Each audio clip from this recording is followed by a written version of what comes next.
there is so much for South Sudan. There are already so many people out there who are on the right path. They're pursuing education, and South Sudanese are some of the bright people in the continent. That's what I would say.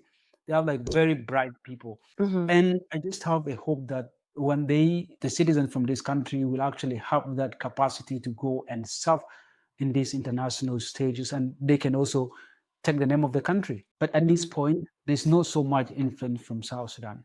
Even within the regions, there's not so much influence because, Mm-hmm. uh, we don't really produce people who are capable. I'm not saying that there are no people who are capable. We do have people who are capable, but they are not given the opportunity to actually showcase their ability to serve in this. So it also it depends on what government is there to give platform to these people to come out so that they can easily be noticed by the world out there.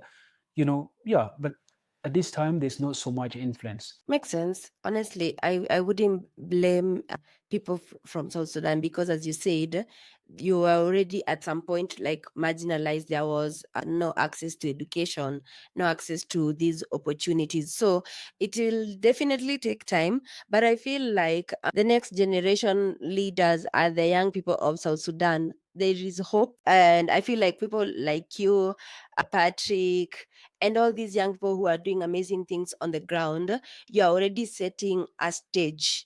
You're setting a stage for what your futures would look like as people from South Sudan. And change, in as much as change takes time, you will definitely get there. And speaking of young people, I in my network, I have a couple of people I know from South Sudan who are doing amazing things, whether it's in the refugee camps, in the country.